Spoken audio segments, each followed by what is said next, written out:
As के साथ आप ज्यादा खतरनाक हो जाते हैं। एक तो आपके पास एक्सपीरियंस होता है कि जी आपको पता होता है कि जी आपने किस सिचुएशन पे किस तरह खेलना है, प्रेशर को किस तरह हैंडल करना है, इस पिच पे किस तरह बैटिंग करनी है। और फिर जिस टाइम आप फिट होते हैं तो आपको ज्यादा बेहतर आइडिया होता है कि जी किस बॉलर को किस टाइम मैंने हिट मारनी है।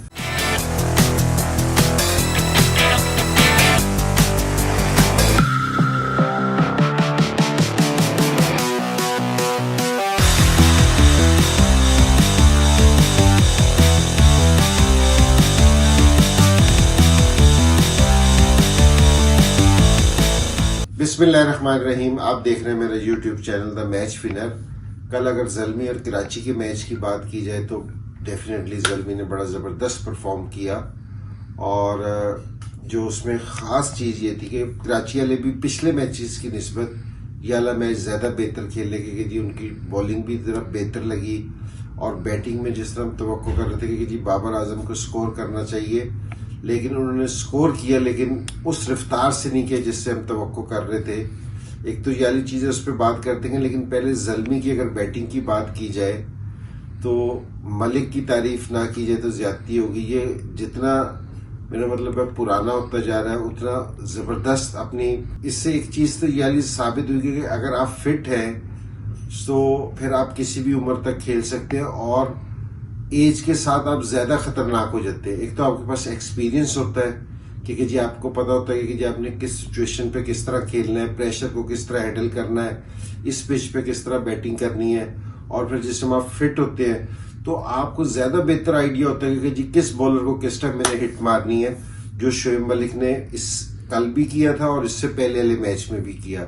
तो बड़ी जबरदस्त चीजें ये एक टाइम ज़ल्मी ने कोई ओपनर्स ने कोई बहुत अच्छा स्टार्ट नहीं दिया था कि कामरान ने और जज़ई ने और हैदर अली ने कोई बहुत ज़बरदस्त स्टार्ट नहीं दिया था, लेकिन ये कि नीचे से आके इन्होंने रिकवर कर लिया क्योंकि जी बहुत बड़ा टोटल नहीं था लेकिन इतना रीजनेबल टोटल था कि जिसको बॉलर्स ने अच्छी बॉलिंग करके डिफेंड कर सकते थे।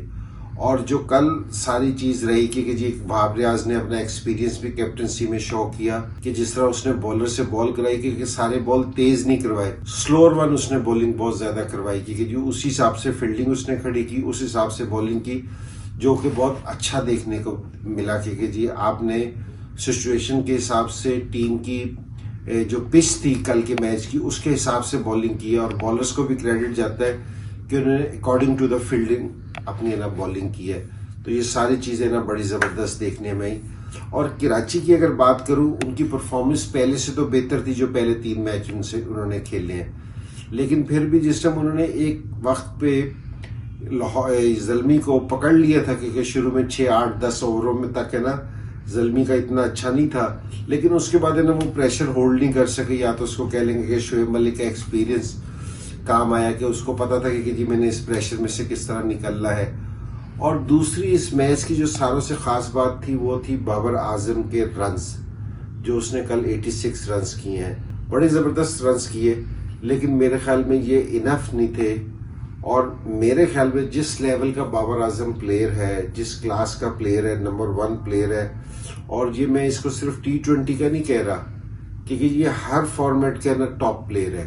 क्योंकि जी ODIs का भी, टेस्ट मैचेस का भी बड़े कम प्लेयर इस तरह के होते हैं, लेकिन बाबर आजम को याली चीज बहुत जल्दी सीखनी पड़ेगी कि आपने मैच को फिनिश किस तरह करना है, आपने गेम को लेके किस तरह चलना है, आपने अपने दूसरे प्लेयर्स को लेके किस तरह चलना है अपने साथ। बड़ा प्लेयर जो होता है, ग्रेट प्लेयर होता है, वो सिर्फ खुद नहीं खेलता कि जी मैंने स्कोर कर लिया, वो अपने साथ वालों को भी लेके चलता है।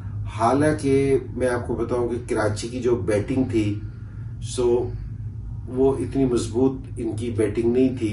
वो इसलिए क्योंकि जी नबी 4 पे बैटिंग कर रहा था, आमिर जामीन पे इनका डिपेंड था और इमाद वसीम पे था। ये सारे अच्छे प्लेयर है, बुरे प्लेयर नहीं है, लेकिन ये रेगुलर बैट्समैन नहीं है।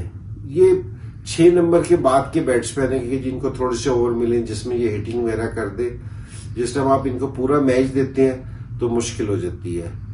तो बाबर आजम पे इस चीज का भी बहुत प्रेशर था पिछले मैचेस में, ये कि शर्जील अच्छा खेल रहा था, अनफॉर्चुनेटली शर्जील पहले ओवर में आउट हो गया जिसका बहुत एडवांटेज हुआ और कराची पे प्रेशर आ गया, ज़ल्मी को फायदा हो गया। इतनी मजबूत इनकी बैटिंग नहीं थी वो इसलिए क्योंकि जी नबी 4 पे बैटिंग कर रहा था, आमिर जामीन पे इनका डिपेंड था और इमाद वसीम पे था। ये सारे अच्छे प्लेयर है, बुरे प्लेयर नहीं है, लेकिन ये रेगुलर बैट्समैन नहीं है।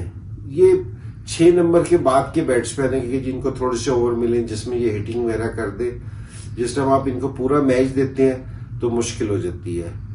तो बाबर आजम पे इस चीज का भी बहुत प्रेशर था पिछले मैचेस में, ये कि शर्जील अच्छा खेल रहा था, अनफॉर्चुनेटली शर्जील पहले ओवर में आउट हो गया जिसका बहुत एडवांटेज हुआ और कराची पे प्रेशर आ गया, ज़ल्मी को फायदा हो गया। लेकिन फिर भी उसके बावजूद भी मैं ये कह रहा हूँ क्योंकि जी बाबर आजम है ना, क्योंकि जी उसको और भी बेहतर इनिंग्स खेलनी चाहिए थी। बहरहाल पहले मैचेस से तो बहुत अच्छा खेला, लेकिन उसको फिनिश करना चाहिए था। प्लेयर की क्वालिटी ये है कि जिस टाइम वो अगर पिच पे वो है तो ये उसके ड्रेसिंग रूम के में, उसके डग आउट में ये कॉन्फिडेंस होना चाहिए कि जी अगर ये पिच पे है तो ये मैच खत्म करके आएगा, इसके होते हुए हम मैच नहीं हारते।